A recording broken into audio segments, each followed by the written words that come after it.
Injection എടുക്കാൻ വേണ്ടി ഒരു നേഴ്സ് ഇങ്ങനെ കുണുങ്ങി വന്നു. ആ നേഴ്സിനെ കാണാൻ നല്ല ഐശ്വര്യം. അപ്പോൾ നമ്മൾ ഈ കാണുമ്പോൾ തന്നെ അറിയാം ഈ നേഴ്സ് ആഗ്രഹിച്ച നേഴ്സ്, അതായത് നേഴ്സ് ആകാൻ ആഗ്രഹിച്ച് വന്നാണ്.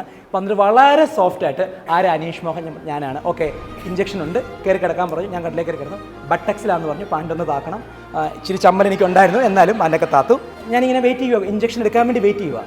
അത് തൂത്തോ കഴിഞ്ഞെന്ന് പറഞ്ഞു. കഴിഞ്ഞോ? വേദന എന്നൊരു സംഭവം, നമ്മളൊരു ഉറുമ്പ് കടിക്കുന്ന വേദന എന്ന് പറഞ്ഞില്ലേ, അതുപോലും എനിക്ക് ഫീൽ ചെയ്തില്ല. പെട്ടെന്ന് ഇഞ്ചക്ട് ചെയ്തു, സംഭവം കഴിഞ്ഞ് ഞാൻ തൂത്ത് ഇറങ്ങിപ്പോയി. ഈ നേഴ്സ് അങ്ങ് നടന്നു പോയപ്പോൾ എനിക്ക് മനസ്സിലായി ഇതുകൊണ്ടാണ് നേഴ്സുമാരെ മാലാഖ എന്ന് വിളിക്കുന്നത്. ശരിക്കും ഇത് മാലാഖ തന്നെയാണ്. കുറച്ച് സമയം കഴിയുമ്പോൾ ഒരു ഫോളോ അപ്പ് ഇഞ്ചക്ഷൻ കൂടി ഉണ്ട്. ചില ഇഞ്ചക്ഷൻ അങ്ങനെ ഉണ്ടല്ലോ, ഫോളോ അപ്പ് ഇഞ്ചക്ഷൻ എന്ന് പറഞ്ഞു. അപ്പോൾ ഞാൻ അരമണിക്കൂർ കഴിഞ്ഞ് വെയിറ്റ് ചെയ്യുക. ആർക്ക് വേണ്ടിയിട്ട്? മാലാഖയ്ക്ക് വേണ്ടിയിട്ട്. ഞാൻ നോക്കിയപ്പോൾ ഉണ്ടല്ലോ മാലാഖയുടെ ഡ്യൂട്ടി ടൈം കഴിഞ്ഞെന്ന് തോന്നുന്നു. പിന്നെ വരുന്നൊരു സംഭവം അത് മാലാഖയല്ല, അത് വരുന്ന വരവാണ്. ഇങ്ങനെ കടിച്ചു കയറാൻ വരുന്ന പോലെ ഇങ്ങനെ വരുന്നു. ആ സെറിഞ്ച് പിടിക്കുന്ന രീതി തന്നെ എൻ്റെ ഒരാളെ കൊല്ലാൻ കൊണ്ടുവന്ന പോലെയാ. ഇങ്ങനെ വരുന്നു. അനീഷ്? ഞാൻ പറഞ്ഞു ഞാനാണ്. കയറി കിടക്കാം. ഞാൻ കയറി കിടന്നു. ഇനി പാൻറ് താക്കാൻ പ്രത്യേകം പറയണോ? ഞാൻ താത്തു. അതുണ്ടല്ലോ എറിഞ്ഞ് പിടിപ്പിക്കുവാണോ എന്നൊരു സംശയമുണ്ട്. ഒരൊറ്റ കുത്ത് ഞാൻ തൂത്ത് പറഞ്ഞായിരിക്കും. വേണ്ട, ഞാൻ തൂത്തോളാം.